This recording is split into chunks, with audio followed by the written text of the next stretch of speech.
deuxième partie de cette intervention sur l'OMS, et cette deuxième partie sera particulièrement consacrée à Tedros Adhanom Ghebreyesus, le directeur actuel de l'OMS qu'on a vu à plusieurs reprises apparaître sur les écrans et qui est controversé. J'ai découvert ça hier soir en écoutant une discussion entre 4 lanceurs d'alerte, Christian Thalschaller, Jean-Jacques Crèvecoeur, Thierry Casasnovas et Silvano Trota.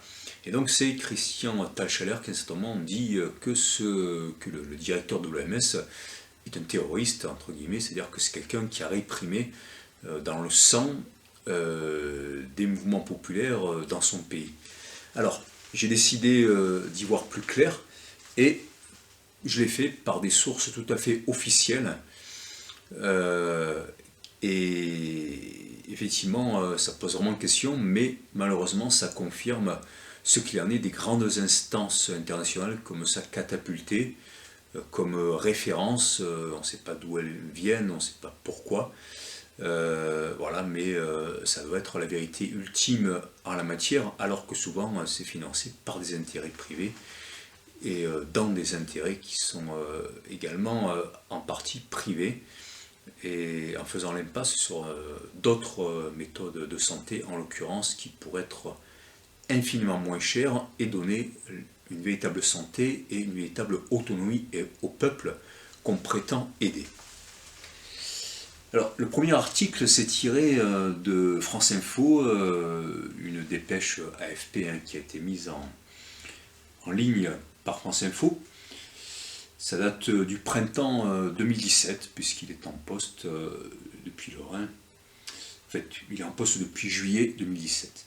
L'Éthiopien Tedros Adhanom Ghebreyesus, 52 ans, a été désigné directeur général de l'OMS au 3e tour de la première élection du genre. Auparavant, une unique candidature proposée par le Conseil exécutif de l'OMS était soumise au vote de l'Assemblée mondiale de la santé, qui procédait à la nomination finale. Donc déjà, ce mot de nomination qu'il y avait avant, il est quand même, il évitait de poser des débats sur les personnes, de faire ressortir des choses, et finalement, il était juste dans le prolongement de la politique de l'OMS. Donc ça quand même, c'est déjà un premier point. Tedros Adhanom Ghebreyesus est parvenu à esquiver une controverse de dernière minute quand un conseiller de son rival britannique David Nabarro l'a accusé dans un entretien avec le New York Times d'avoir dissimulé 3 épidémies de choléra quand il était ministre de la Santé. Selon le gouvernement éthiopien, ces 3 épidémies mortelles, 2006, 2009 et 2011, n'étaient pas des épidémies de choléra, mais de diarrhée aqueuse aiguë, l'un des symptômes de la maladie. La reconnaissance officielle de l'existence d'une épidémie de choléra aurait pu inciter les partenaires commerciaux de l'Éthiopie à bloquer ses produits d'exportation, par peur d'une possible contamination, et aussi nuire au tourisme éthiopien. Une nouvelle épidémie de diarrhée aqueuse aiguë affectant 16 000 personnes dans la région de l'Ogaden, sud-est, majoritairement peuplée d'habitants d'ethnie somali, a été officiellement déclarée par l'Éthiopie en avril 2017. Alors, on peut se dire, non, c'est pas possible, c'est complètement délirant, un gouvernement... En plus, avec celui qui aujourd'hui est le directeur mondial de l'OMS et qui a un bilan extraordinaire, d'après les sources officielles, comme on va le voir, c'est pas possible qu'ils aient menti sur le choléra, parce que c'est quand même super grave. Eh bien, on va voir que ces accusations, par rapport à la répression qu'il y avait aussi à cette époque en Éthiopie, malheureusement, ça pourrait tout à fait être fondé. Tedros Adhanom Ghebreyesus a également été critiqué par des dissidents éthiopiens qui l'accusent d'avoir été complice dans la répression par le gouvernement d'un mouvement de contestation dans les régions Oromo et Amhara, ayant officiellement coûté la vie à 669 personnes en 2016. Mais Voilà, ce ne sont pas des arguments qui ont réussi à faire pencher la balance du côté de son opposant au poste de directeur de l'OMS, hein, parce que Tedros avait apparemment un très très bon bilan dans une réforme de santé qu'il avait faite en Éthiopie, quand il était ministre de la Santé. Et donc c'est ce qu'on va voir tout de suite. Cette réforme a permis à l'Éthiopie, l'un des pays les plus pauvres du monde, d'atteindre rapidement les objectifs du millénaire pour le développement relatif à la mortalité infantile et maternelle. Ouvrez les guillemets, l'énorme succès de l'Éthiopie dans le secteur de la santé a contribué à la victoire de Tedros Adhanom, qui possède des qualités incontestables de dirigeant, analyse le chercheur éthiopien Adebe Ainete.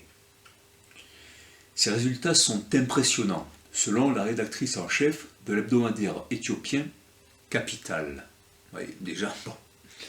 Il faut toujours voir d'où provient une information, bon, sauf évidemment quand c'est le résultat d'un match de foot ou quelque chose comme ça, quand c'est la météo, et encore peut-être, parce qu'on va voir que justement, le capitalisme, la mondialisation jouent un très grand rôle en Éthiopie, dans la façon de gérer le pays, de déclarer les épidémies, on a commencé à le voir, mais aussi dans la répression, les causes des soulèvements et les causes de la répression.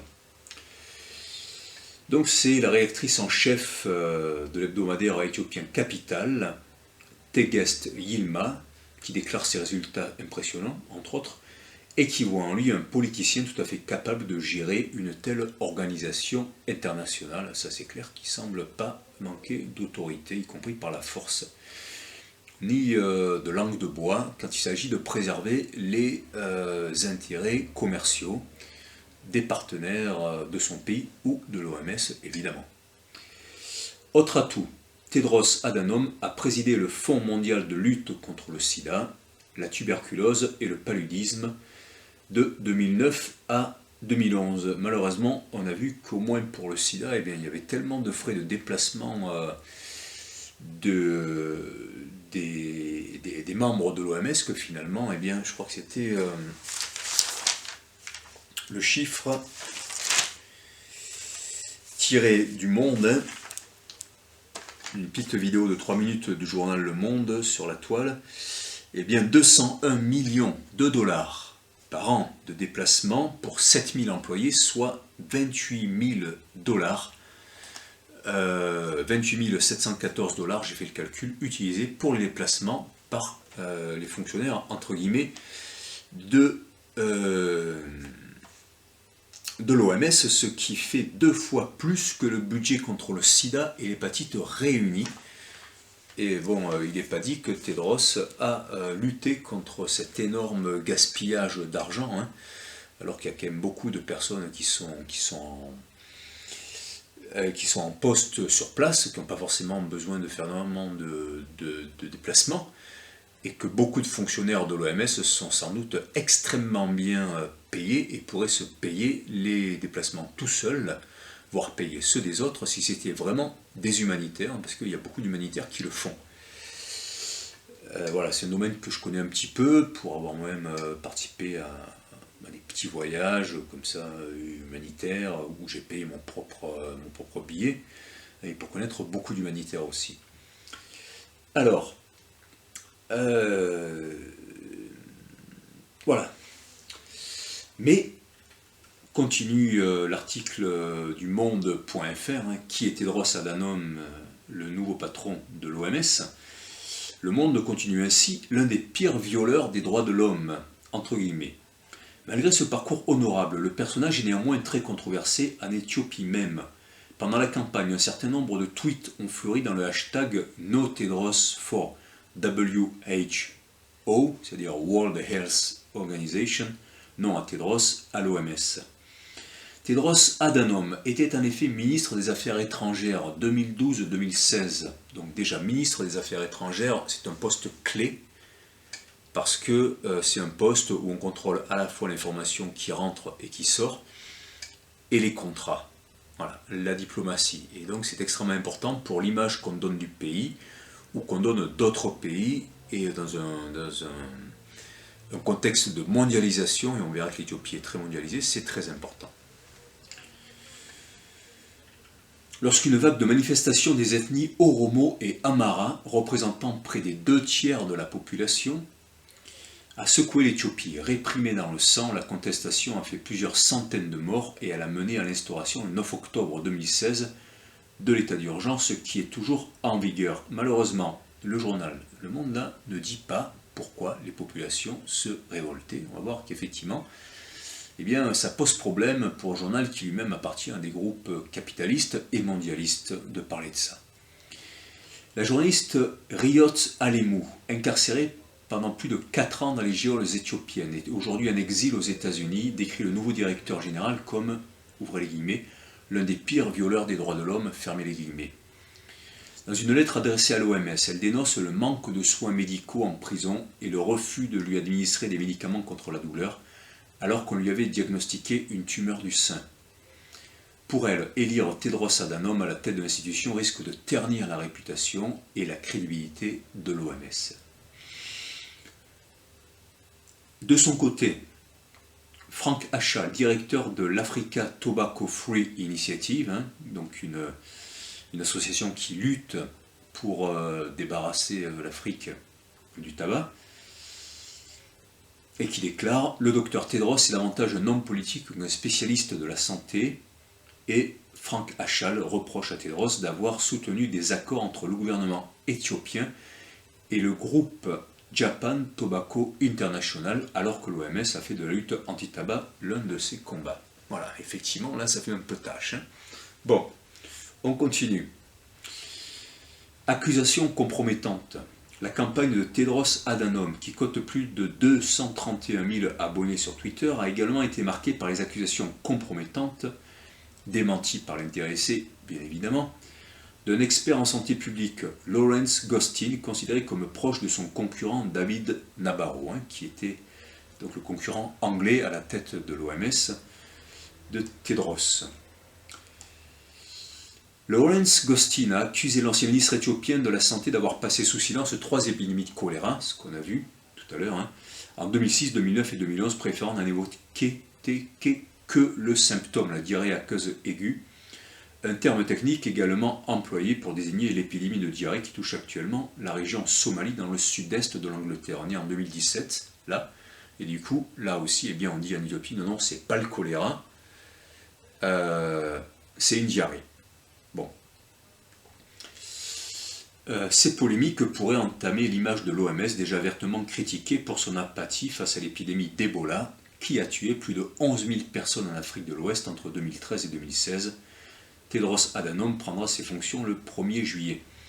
Donc on peut rajouter le fait qu'ils aient déclaré pandémie, un terme qu'ils avaient forgé juste avant, que l'OMS avait déclaré pandémie.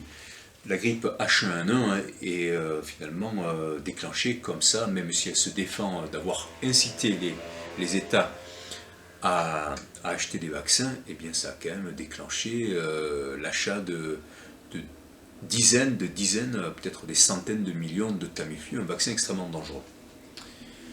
Et là, article réservé aux abonnés du Monde, en Éthiopie, cachez cette sécheresse qu'Addis Abeba ne saurait voir. Et bien voilà. Car il y a des épidémies de choléra et qu'il y a la sécheresse, et bien ça commence à être dur pour les paysans. Et là aussi, il ne faut pas en parler, il ne faut pas dire qu'il y a des épidémies qu'il y a de la sécheresse, et on va voir que la sécheresse est liée aussi par ses causes à la révolte des ethnies éthiopiennes. Alors, voilà ce que déclare par rapport à la répression l'Amhara Professionals Union APU, qui a fait une lettre à l'OMS. On trouve ça sur le site ecatforum.com. Dr. Tedros Adhanom is an individual suspected of a crime against humanity. Tedros Adhanom est un individu suspecté de crime contre l'humanité. Voici la lettre que j'ai traduite de l'anglais. J'ai utilisé DeepL pour ne pas être accusé de changer les termes. Madame, Monsieur, l'Amara Professionals Union, APU, vous présente des faits objectifs sur le docteur Tedros Adhanom Ghebreyesus, prouvant qu'il est inapte à faire partie des finalistes pour la nomination du directeur général de l'OMS, sans parler de gagner et d'assumer ce rôle dans quelques mois. Je pense qu'ils doivent être carrément s'arracher les cheveux de dire mais comment cette personne-là peut être à la tête de l'OMS, mais malheureusement on sait que c'est souvent les plus corrompus, les plus impitoyables, les plus durs qui sont à la tête des organisations parce qu'ils sont portés eux-mêmes par une organisation corrompue et ils ne peuvent en rester qu'en raison non seulement de la corruption de l'organisation, mais aussi de la presse et de l'incurie de la justice. Donc c'est quelque chose qui mêle tous les pouvoirs les plus importants de nos civilisations. Les Amaras sont l'un des groupes ethniques les plus peuplés d'Éthiopie et représentant plus d'un tiers de la population. L'Amara j'ai vérifié ces faits.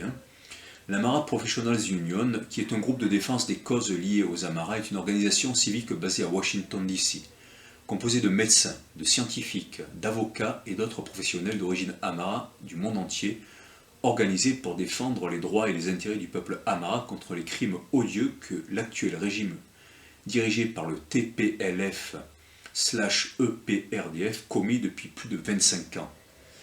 L'APU estime que non seulement le docteur Ghebreyesus est un très mauvais choix pour ce poste, mais qu'il est également une source d'embarras pour les valeurs fondamentales de l'OMS. L'un des principes fondamentaux de la constitution de l'OMS est le suivant, une opinion, entre guillemets, une opinion informée et une coopération active de la part du public sont de la plus haute importance pour l'amélioration de la santé des populations. Ça, c'est une déclaration de l'OMS. Et on voit que, eh bien là, non, justement, ils taisent les erreurs, entre guillemets, de diagnostic, c'est-à-dire la loi du silence sur le choléra, plus les crimes qu'il a couverts avec son gouvernement pour la répression des populations. Voilà, on va voir que ce n'est pas des terroristes, c'est des populations qui se révoltent contre des choses bien précises. À l'UPA, nous partageons la déclaration suivante concernant la candidature du docteur Ghebreyesus et nous avons joint un document qui présente le bilan global du candidat à la tête du ministère de la Santé et des Affaires étrangères de l'Éthiopie depuis plus de 10 ans. Alors là, je ne suis pas allé voir parce que je ne voulais pas faire un article trop long, mais ça peut être intéressant de suivre ce lien. Alors, on continue avec un article posté sur un blog hébergé par Mediapart. Et donc, ce n'est pas un article officiel de Mediapart. Il est signé Agnès Druel qui se revendique elle-même bobo islamo-gauchiste assumé. Bon, elle joue carte sur table, elle joue franc jeu pour dire qu'elle est sensibilisée à la cause donc, des peuples contre le capitalisme. Mais les faits qu'elle avance me semblent tout à fait plausibles. Je suis quand même allé les vérifier sur d'autres sources rapidement, mais parce qu'ils correspondent aussi à des scénarios qui sont universels, malheureusement, qui suivent toujours les mêmes lois, les mêmes manipulations et les mêmes répressions, parce que la force suit toujours un droit illégitime dans ce genre de situation. Alors voilà ce qu'écrit Agnès Druel, une répression presque, entre parenthèses, ignorée en Éthiopie. Depuis novembre 2015, des manifestations en région Oromo, centre et ouest du pays, et Amara, nord du pays, se déroulent en Éthiopie. À l'origine de ces manifestations, une dénonciation de la domination de la minorité au pouvoir, les Tigréens. À ce jour, environ 700 personnes ont été tuées par le gouvernement de Haile Mariam Desalegn. Bon, on voit que le chiffre qu'elle donne est correct, c'est le chiffre officiel donné par les journaux. Et les manifestants n'ont jamais été qualifiés de terroristes par les médias internationaux, alors que dès qu'ils peuvent appeler une révolte, parfois même pour une... parce que, par exemple, comme les pêcheurs qui avaient détourné des bateaux proches justement de l'Éthiopie, de l'Érythrée il y a quelques années, voilà, on les appelait terroristes, mais en fait c'était des gens désespérés parce qu'il n'y avait plus rien à pêcher à cause de la surpêche de l'absence de loi véritable internationale. Sans le geste héroïque du marathonien Feiza Lilesa aux Jeux Olympiques de Rio, la sanglante répression des manifestants dans laquelle s'est engagé le gouvernement éthiopien serait passée inaperçue au sein de la communauté internationale. Alors, il avait fait ce geste-là pour dénoncer la répression de son peuple. À l'origine de la colère du peuple Oromo, un accaparement de leurs terres par l'État qui ensuite les revend à des multinationales, mais aussi l'explosion démographique de la capitale Addis Abeba, ce qui par conséquent amène la ville à grossir et donc spolier les terres oromos entourant la capitale. En 10 ans, plus de 150 000 agriculteurs oromo ont été chassés de leurs terres par l'État. Alors, le chiffre peut apparaître complètement surévalué, on se dit 150 000, on voit les parcelles, mais non, en fait c'est de la micro-agriculture. C'est comme en France, avant les réformes de la PAC, du Crédit Agricole, et de tous ces lobbies qui ont créé la dévastation écologique, le suicide, et la concentration des terres en France et dans tous les pays qui ont subi ce genre de choses. C'est tout à fait plausible, parce que ce sont des toutes petites parcelles. En Inde, par exemple, quand la Banque mondiale a financé les énormes projets de barrages qui ont éclairé moins de personnes que ceux qu'elles en ont déplacés, avec des problèmes de malaria, ensuite de risques sismiques, d'assèchement, de salinité, eh bien ce sont peut-être 50 millions de personnes qui ont été déplacées et qui ont tout perdu avec juste des sommes dérisoires pour aller croupir dans les slums, les bidonvilles indiens. La région de Bahar Dar est elle aussi tout ensanglantée avec 4 morts pour la même journée du 30 août, ainsi que plusieurs blessés. Toutes les routes menant à Bahar Dar sont fermées à la circulation. La plupart des officiels ont fui la région, préférant se réfugier à Addis Abeba. Les agriculteurs, eux, ne cessent de se révolter, comme le montrent les récents incendies des fermes horticoles. Un des sujets épineux de la révolte, c'est le cas de le dire. L'Éthiopie se plaçant juste derrière le Kenya en Afrique et au 4e rang mondial, quand même pour un petit pays, pour la production de roses, répondant ainsi à la demande croissante du marché européen pendant la Saint-Valentin, entre autres. Il y a peut-être des gens qui auraient envie d'en cultiver des roses en France, des roses biologiques, mais non, ça coûte trop cher, il faut les produire là-bas, avec des avions qui polluent comme c'est la folie, et les gens la plupart du temps ne savent pas que ces roses ça vient d'Éthiopie et que ça provoque des choses vraiment sanglantes. Ces fermes horticoles, se trouvant dans la région des lacs de la vallée du Rift, sont soumises à de nombreuses controverses: assèchement des lacs, déversement massif de pesticides, conditions de travail des salariés extrêmement précaires, mais aussi accaparement des terres par les multinationales. Voilà. C'est-à-dire qu'en fait, on se retrouve, donc on voit bien que cette islamo-gauchiste, entre guillemets, en fait, c'est comme ça qu'elle s'appelle, avec un peu de distance, n'invente rien. Il y a une quinzaine d'années est sorti un film absolument terrible, Le cauchemar de Darwin, sur la perche du Nil, qui avait détruit tout l'écosystème, c'était en Tanzanie, et qui... c'était un projet financé par l'OMS, et ça, elle avait mangé toutes les autres espèces du lac, un lac immense, c'était pour l'exportation, et autour, les personnes se nourrissaient des têtes ou des carcasses de ces perches du Nil. C'était effectivement vraiment un cauchemar que ce film-là, mais malheureusement c'est la réalité. Et donc le genre de personne qu'on a aujourd'hui à la tête de l'OMS, quelqu'un qui soutient ce genre de politique par des Occidentaux, pour faire les petits plaisirs. On mange dans la perche du Nil, on s'offre des fleurs, mais des fleurs on peut en cultiver en France. Et comment on peut finalement être dans le romantisme, dans les illusions à ce point? Eh bien parce que l'information n'est pas donnée, même si c'est un petit peu sorti, moi-même je le savais, qu'il y a beaucoup de roses qui venaient d'Éthiopie, avec cette empreinte carbone, mais on voit que tout est lié, L'OMS, le Covid, les roses d'Éthiopie, l'assèchement, les populations qui ne peuvent plus boire l'eau, dont l'eau est empoisonnée, qui n'ont plus leur terre, et ça fait des morts, et voilà. Donc c'est un cycle terrible, et la personne qui est en plein dans ce cycle se retrouve à la tête de l'OMS, chercher l'erreur, Rockefeller, Bill Gates, Tedros, le capitalisme, l'écrasement des autres, mais toujours bien sûr la philanthropie. Hein. Voilà, ça me permet de faire le lien avec ce que je voulais dire par rapport au fameux Rockefeller, hein.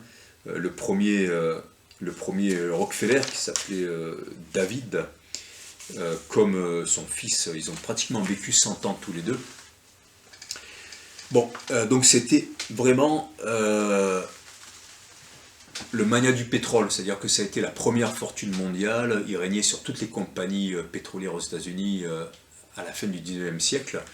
Le film There Will Be Blood, de ce réalisateur qui a fait aussi La Ligne Rouge, le grand réalisateur L'Arbre de Vie, bon, dont j'ai oublié le nom, There Will Be Blood, c'est lui, en fait, le pétrolier qu'on voit dans le film. Hein. Terrence Malick, voilà. Dans le film de Terrence Malick, There Will Be Blood.